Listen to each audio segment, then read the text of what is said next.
Good morning, students. Today we're going to be looking at task number 8.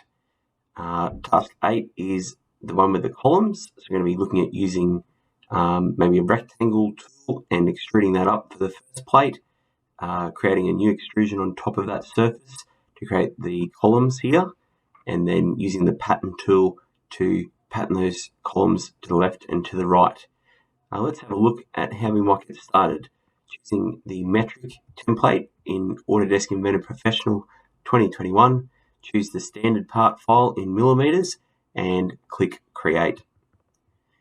Alright, while that loads, I'm going to start a new sketch over on the ground plane.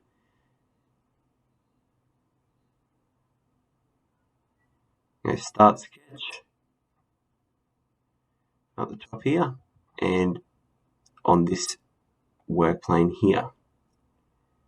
Double click. Alright, so now we're ready to start drawing.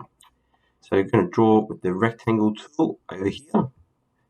Bring your rectangle tool down to the point of origin, goes green, snap onto the point of origin, and drag off to the right there, like I've demonstrated.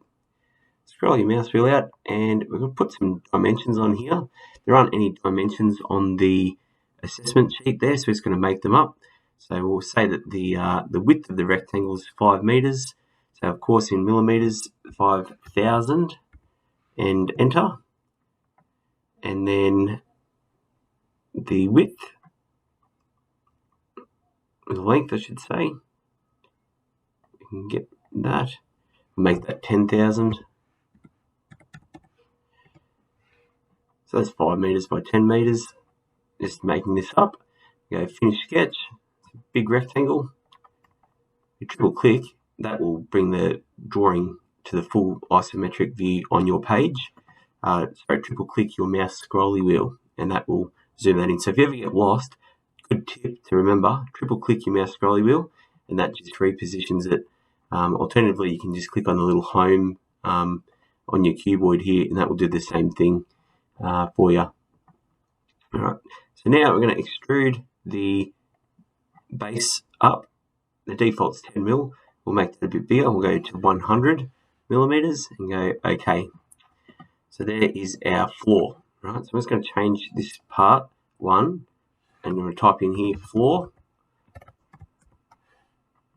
And now that we've got the floor selected, if you would like to, you could maybe put a color on there to make it look a little bit more interesting. It does get a little bit boring just using the default material all the time. So by chucking a bit of color on there, it makes your model look a lot more interesting and pretty easy to do.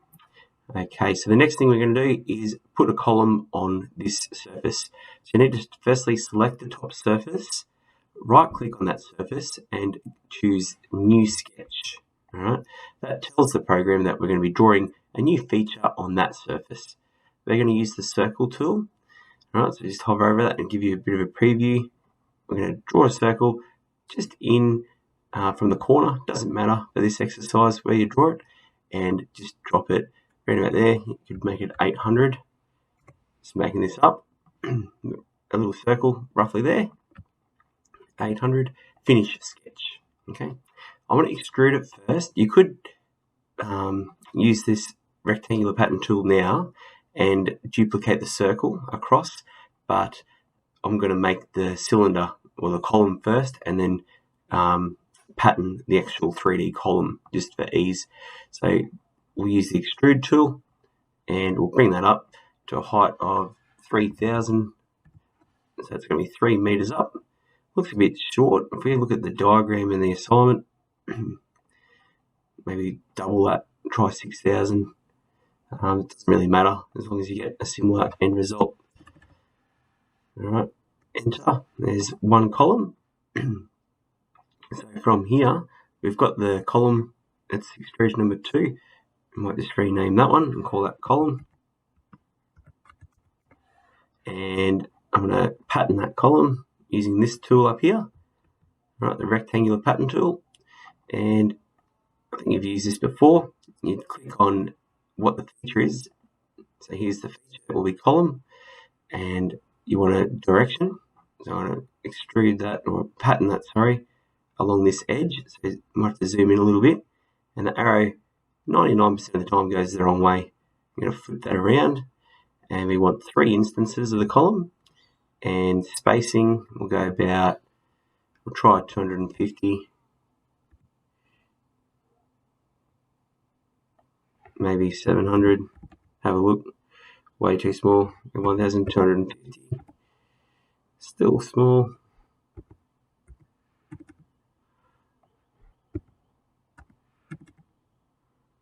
1500 spacing. Looks alright. And then we just change it to direction number 2. So you can see the green there. That's the pattern going crossway. And then again, it's gone the wrong way when we click on that second edge. Flip it around about, and we want 5 instances, and try 1.5 meters apart, so 1500. A little bit shy. Change that to 2000. Looks good. And okay, so we've got all the columns or all the cylinders, very similar to our assessment sheet in here.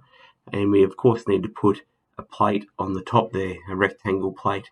So for that part, what I do, the plate's going to touch on these surfaces up at the top here.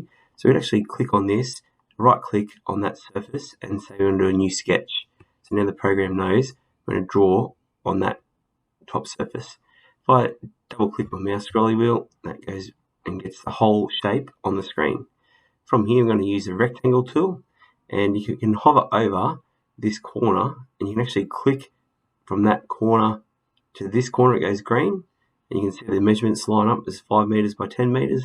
Go OK, go finish sketch, and just extrude that up again 100 mil, 100, and OK. There you go.